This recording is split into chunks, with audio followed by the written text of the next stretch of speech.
మేము నిన్న మంగళగిరి వెళ్ళినప్పుడు అనుకోకుండా లక్ష్మీ నరసింహస్వామి ఆలయాన్ని సందర్శించాం. అయితే అనుకోకుండా వెళ్ళాం కానీ ఆ రోజే లక్ష్మీ నరసింహస్వామి జయంతి అంట. అయితే ఇక్కడ ప్రత్యేకం ఏంటంటే ఇక్కడ మొత్తం లక్ష్మీ నరసింహస్వామిని 3 పేర్లతో పిలుస్తారు.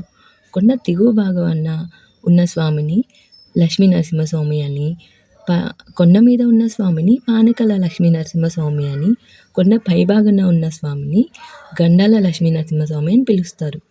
మనం కొండ మీదకి వెళ్ళిన తర్వాత ఇక్కడే టెంకాయలు, అలాగే లక్ష్మీదేవి శ్రీ పానకల లక్ష్మీ అలాగే గాజులు కూడా అక్కడే లక్ష వత్తులతో కూలైతే అది తొందరలోనే స్వామి వారి పురాణ అని భక్తుల మొత్తం కూడా అక్కడ మనకి ఇట్లా రాసుంటారు ఏమేమి దొరుకుతాయి అసలు మొత్తం దాని అసలు చరిత్ర ఏంటి అని చెప్పి అక్కడ బోర్డు మీద అయితే రాసుంటారు.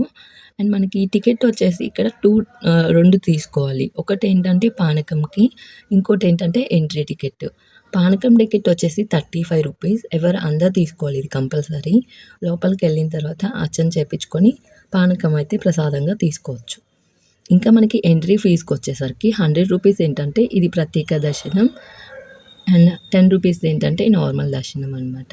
సో టికెట్ తీసుకున్న తర్వాత మనం ఈ అర్చన ఎంట్రీ టికెట్ వచ్చి 100 రూపీస్. మన ఫ్యామిలీ అందరు టికెట్ సో ఎంతమంది వెళ్తారో అన్ని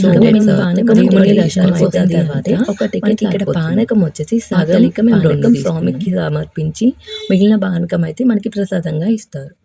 దేవుడిది దర్శనం అయిపోయిన తర్వాత శ్రీ లక్ష్మీదేవి దగ్గరికి మనం అక్కడ మీదకి హనుమంతుడు కూడా అక్కడ మనం ఏదైనా కోరిక కోరుకొని కాయిన్ అయితే మనం ప్రెస్ చేసి కోరుకున్నట్లయితే కాయిన్ నుంచున్నట్లయితే మన కోరిక నెరవేరుతుందని అక్కడ భక్తులు. ఇక్కడ పాత విగ్రహాలు కూడా ఉన్నాయి సీతమ్మ వారి పక్కన.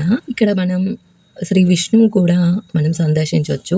శ్రీ విష్ణుమూర్తి కూడా ఇక్కడే లక్ష్మీదేవికి కొంచెం ముందుకి వేరేగా. చరిత్ర విషయానికి వస్తే కృతయుగంలో పాపం చేసిన వాళ్ళు ఎక్కువ అయిపోయారని చెప్పి ఇంద్రదేవుణ్ణి ప్రార్థించగా ఆయన ఇచ్చిన వరమే ఎవరైతే శ్రీ లక్ష్మీ నరసింహస్వామి దర్శనం చేసుకుంటారో మంగళగిరిలో వాళ్ళు చేసిన పాపాల నుంచి విముక్తి పొందుతారని చెప్పి ఇంద్రదేవుడు వరం ఇస్తారు. ఎవరైతే ఈ లక్ష్మీ నరసింహస్వామిని సందర్శిస్తారో వాళ్ళు పాపం నుంచి విముక్తి పొందుతారని లక్ష్మీ అమ్మవారు వెళ్తున్నారు కాబట్టి పేరు వచ్చింది. అందుకని ఈ ఊరిని మంగళగిరిగా పిలుస్తారు.